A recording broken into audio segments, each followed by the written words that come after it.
Here we are, Darrington, Washington, a small, secluded logging town in the Pacific Northwest. Here, we're surrounded by nothing but mountains, trees, and long, windy back roads. But among it all, there's something very special to me.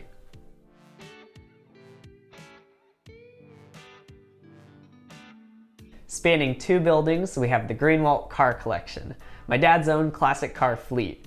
We have one barn and one soon-to-be museum, both filled with cars and both under some sort of construction. As we film, work is being done by either my dad and I or the construction crew, so you're gonna have to excuse the piles of junk. It's funny because despite being car people, I've spent more time working on these buildings than the actual cars themselves, but I mean, hey, when you have this many cars, you gotta have somewhere to store them. I'm actually filming this video series during my days off from working on the barn itself. This is how I'm funding the series, so I hope my hard work isn't for nothing. And now, you may be wondering, why would you spend all this energy to keep your car collection all the way out here when it could be, say, closer to where we actually live? Well, I already kind of gave it away earlier. Beautiful, scenic country highways with mountain backdrops, and tight winding back roads through forested hills. In fact, what better way to test an old car's repairs than trying to get it back home from here? Well, and the more realistic answer that land is just cheaper out here. I mean, where would you find a barn this size in Seattle? Now, the actual cars range from daily driver ready to complete torn apart projects. And some of them are common enough to find for a couple grand on Craigslist right now, while others are so rare that you can't even show off since nobody knows what you're talking about. But still, all of them ooze in character, stories, and pure driving pleasure. Even the ones that don't run yet. My name's Josh, and in this long series, I'm going to go through every drivable car and give its history, features, and of course, some test drives.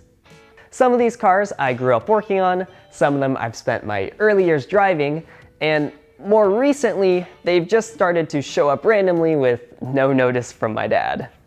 Seriously, I'm here a couple times a week to work, and it really does feel like every other week a new car just appears.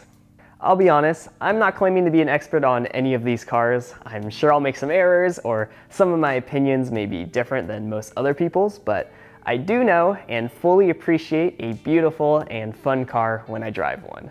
And now, I gotta say, a lot of the rarer and more interesting cars are ones that aren't running yet, so I'll do some project car highlights as well as make sure those get the attention they deserve, and maybe finally people will at least know what they are. For our first episode today, I want to give a quick tour of the building so you can see all the cars that are going to be featured later on. Then after that, I want to do a drive around so you can see all the roads and places I'm going to be putting these cars to the test on. First up, we have the main building, the Future Museum. Originally built over 100 years ago as a hardware store, this place now stores the cars that are in nicer condition and, for the most part, run. Most of the cars in here are what the series will consist of, but it is worth noting there are a few cars not here that will be featured as well. My dad has a few back home that he's currently driving and working on. And I gotta say, they are all caked in dust from the construction, so I'm gonna have to wash every one of these cars before I film them. Plus, just getting each one out is a puzzle in itself, so those alone will be a project. We got lots of Fiats. They're my dad's favorite because they're cheap, but still look cool and are fun to drive. Plus, a Fiat was his first car back in the day. My favorite one is the Fiat Spider, but the 128 always catches my eye just from how cool it looks. Oh, and the 850 Spider is just a pure classic little roadster. Plus, we have a new Fiat 500. There's also a Lancia Beta, which is new here and kinda related to Fiat.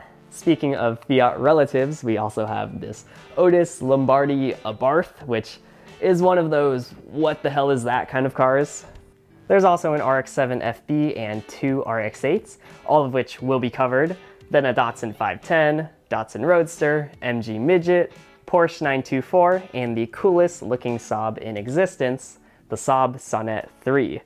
Then for American cars, we have two C4 Corvettes and a Corvair, and how can you forget the legend that is the PT Cruiser?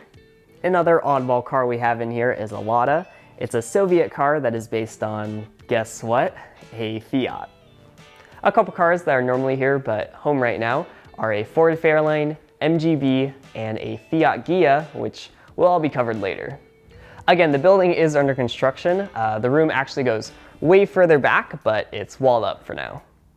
It's like this as the construction crew pours concrete and fixes the beams. It's crazy because these massive beams that have supported the building for over a century were literally just plopped on dirt. No concrete foundation, so it's being fixed. The area used to be a raised hardwood floor platform, and I personally had to tear the entire thing apart. Oh my god, did it take forever. Like, it was 3 layers of wood and my dad wanted to save it all, so I had to be careful not to break any pieces and also pull every single nail out.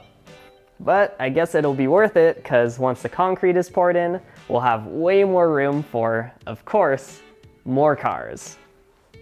So yeah, this will all someday be the main museum building and it'll be all done up nicer than it is now, but now let's check out the back.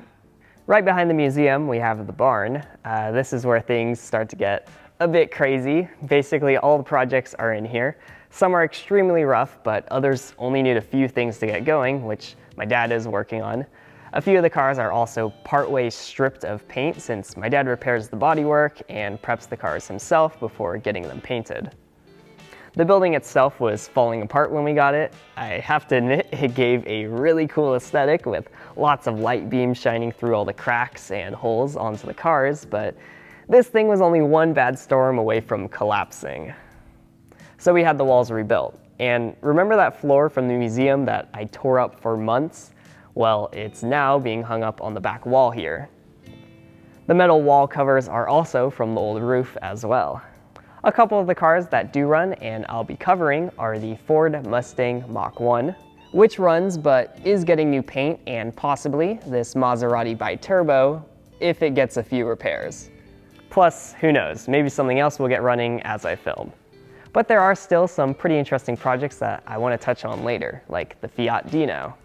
A Fiat with the Ferrari Dino engine in it.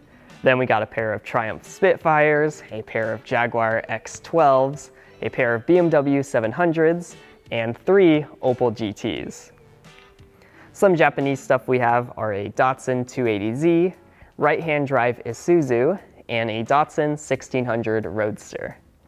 There's also more Fiats, of course, and a few others I may touch on at some point. And that's about it for the car collection. That being said, I would be very surprised if something new didn't show up during the filming of this series, so expect to see some new stuff as we go. All right, now that we got all that intro stuff out of the way, let's get to the part I've been waiting for, tearing down some mountain roads. Now, as much as I want to take one of the more exotic cars out, I'm going to do the first run on my Celica because it's my daily driver and I just know it best. Just ignore the terrible paint for now. First up, we have the Osa Loop. This is the main highway into town. It's mainly just a bunch of long straightaways and a few long bends, but there are a couple spots where the road gets more curvy, but still, nothing crazy. The best part is easily the gorgeous mountain backdrops on each side and the open fields that sprawl the area. Seriously scenic. Now, Mountain Loop Highway also runs through town and has a few tighter and narrower back roads where things get exciting. These best test the cars as you speed down the densely forested hillsides and dip around each corner. The only drawback is you have to watch out for uneven pavement. These roads are super fun to drive down.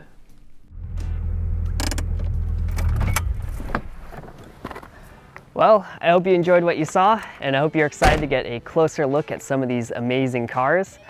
Be sure to check back as new episodes roll out soon. If you want to join the MR2 Fund and also help support the show, then consider checking out the Patreon down below. Seriously, anything helps pay the many trips to the gas station, but if you're just here to watch, then that's totally fine too. That's more than enough. Anyways, thanks for watching, and special thanks to my 2 patrons, my longtime one, Rhett Lee, and my new one, Maxwell. See you guys next time.